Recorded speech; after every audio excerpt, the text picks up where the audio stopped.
world. And so what we're doing now, thank you, is shaping how that greatness endures, how it becomes inclusive, how it can work for all of us, and how it can remain livable for generations yet unborn.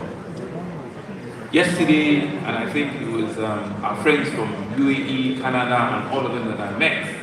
I met the founder, Andrew Lucia, Mr. Sally, who was also on the panel, and he spoke with admiration about the changing skyline of Lagos, how he believed the second trip will not be his last trip, and now he continued to come. And he had also mentioned in here how policies clarity is important, and how we need to have other cheerleaders over other people that need to tell the world, that need to correct the narrative from the Western media as into what is happening around here, and how they will take it upon themselves to tell the Lagos story that we have seen, we believe, and will help you also propagate it. And now why it's important to ensure that trust is not also lost on us. And I think these are some of the things that have also been discussed in some of the panels here this morning. And you know, these are things that you not see in any brochure, but it's only when they come around that they can make this very important observation. Because we believe that this reflects a glowing global truth. Lagos is no longer a city of potential alone, it is a city of performance. And so thank you very much for some of the observations, for some of the comments you have said about our city. But they say skylines, impressive as they are the only visible symbols of deeply questions we must ask. How do we house a rapidly growing population with dignity? How do we ensure affordability without sacrificing quality? How do we align private capital, private investment with public purpose? And how do we build a mega city that works not just for a few, but for all of us, for as many as we can reach? And so housing is not just about buildings. Housing is about human dignity. Housing is about economic productivity. Housing is about social stability. Housing is about the kind of a city we all choose to become. And so in Lagos State, we understand that we cannot build a 21st century mega city on a 20th century planning assumptions. Exactly. That's why housing sits firmly at the heart of all development agenda. It's interwoven in our Teams Plus agenda, in public transportation, in infrastructure, in energy, in climate resilience, and in economic opportunity. And you dare say that our approach is deliberate. First, we're investing in enabling infrastructure, and like the keynote speaker had said, we're investing in road, it can never be enough. We're pushing our rail infrastructure. They have challenged us to say that we should build the remaining 4 or 5, as if we're magicians, we'll continue to push it. We're pushing on power. We just delivered some house, some water projects a couple of days ago. And my big brother, my friend, Mr. Iroche, have also brought another dimension to it, in which he said that if we don't innovate with AI, we will die. Not AI will die. Not literally, I will be taken to the grave, but things will move far, beyond us. And it cannot be any truer. I cannot, be more agreeable with that fact. But I tell you something. Just yesterday, at the ceremony where we were celebrating exceptional public officers, both at the junior and the senior level, the head of service is here. There's a young level 9 officer who showed us, he did a presentation to us using AI to enhance and to improve, the procurement process in the Ministry of Works and Infrastructure. And it was such an incredible presentation. A young level 9 officer challenging all his bosses that we need to innovate, we need to use AI as a model in which we can fast track our levels of procurement, our level of approvals, Mr. Deputy Governor, you missed The young man is in the Ministry of Works and Infrastructure, and he was just yesterday. So, Mr. Richard, you can see that whilst you have lectured us today, there are young, smart, younger people than yourselves are already thinking about AI as well. So what we'll do will ensure that your very old, innovative ideas comes with a younger, creative idea, and it becomes a future that we all can work together. Thank you very much for working with us. Thank you.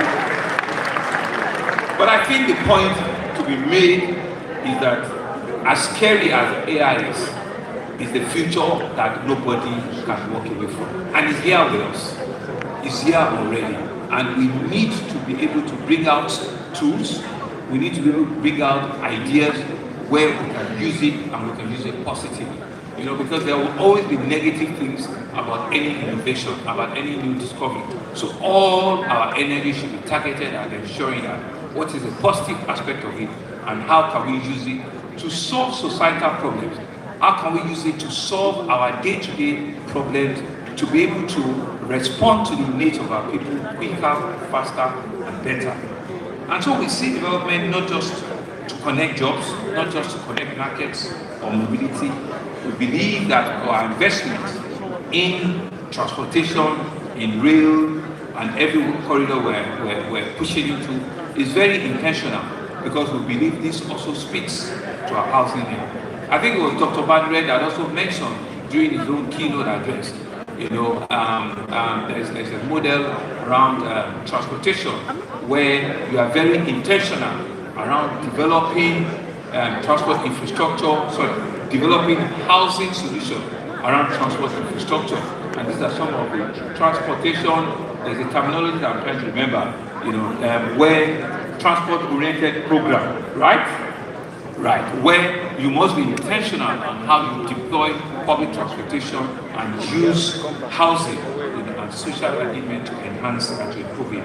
And you also mentioned that, 1/3 of Lagos, you say, is actually water, but we actually can push more than half of the population of Lagos around water. And we've started that, with our Omieko project, which was launched about a month ago. What you will see in the next 1 or 2 years is that we will be pushing a lot of, our public transportation on the waterways, using our intermodal public transportation, and on a sustainable basis. Mr. Roche, we will be deploying, EVs on water. All of the ferries and the transportation and infrastructure are all sustainable. These are all these are all electric ferry boats that we're bringing together so that we can reduce our carbon footprints, and also we can reduce our costs, and also can reduce our costs, on greenhouse gas emissions. So we also see that we're pushing on regulation.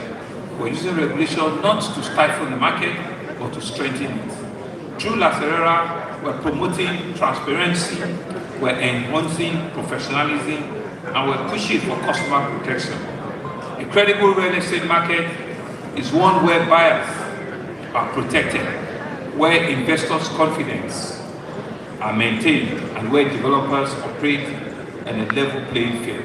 And to all of our international friends, that we cannot stop saying it enough, that it's only when we transparently open the market for you that you can indeed go out there and make those commitments, and talk about the deepening, and the opportunity that is available in our market. And we take the point that we need to also look for other investments, outlets, so that we need to be very creative, and to see that it shouldn't be the regular, cash-backed or cash transaction where you need to do 100% of any procurement or any purchase all at once. So these are some of the recommendations that I'm sure La Serera and all of our local, real estate players needs to bring on board and needs to see as the way forward, that is done internationally.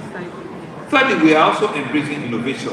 We're embracing it in the way we construct, in the way our financing model is, and in our land administration.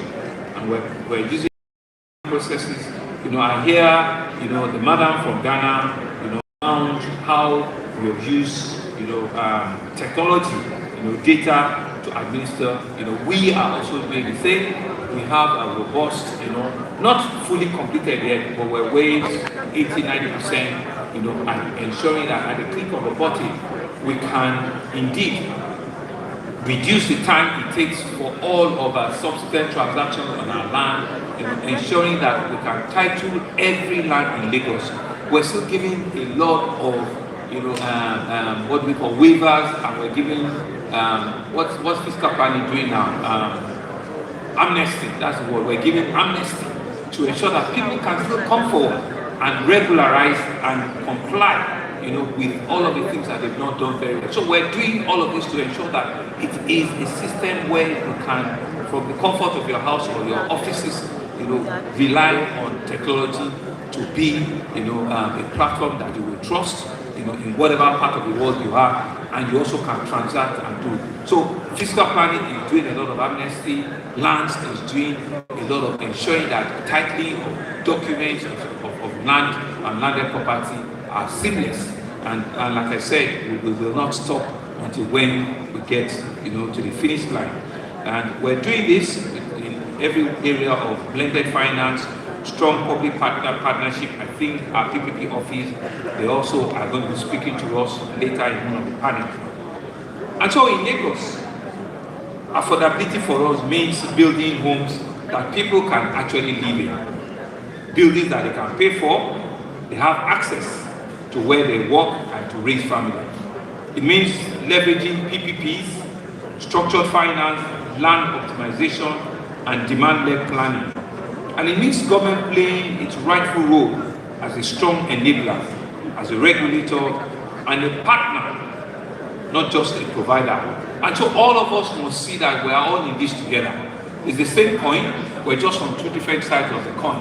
And it's only when we come to engagement like this that each one of us can clearly roll out what our roles and responsibilities are, and we jointly go, head on, ensuring that whatever red tapes we need to move away as government regulators, and whatever activations you need to do as private players, all of us needs to be able to finish it up. And I keep saying, when we come around like this, it shouldn't just be talk show. It shouldn't just be nice, fanciful presentation and document. It should be the final, footprints that we need to take away. And I'm sure that the ministries, the Attorney General, the Lands Administration people, they're all here listening to, after all of the speeches that they said, to hear your little moments, to be able to take your concern and be able to listen to the suggestions that you're bringing about. Mr. Attorney General, are we together on all of this? So that because that's only we can build a model and build a force that will truly reflect the plan that we have for the city. And so none is impossible without strong partnership, like I said. We're encouraging our partners who continue to support us in real estate ambition of Lagos. I want to thank all of our investors and our partners once again that have found out time to be here for your enabling, for creating an enabling environment for ourselves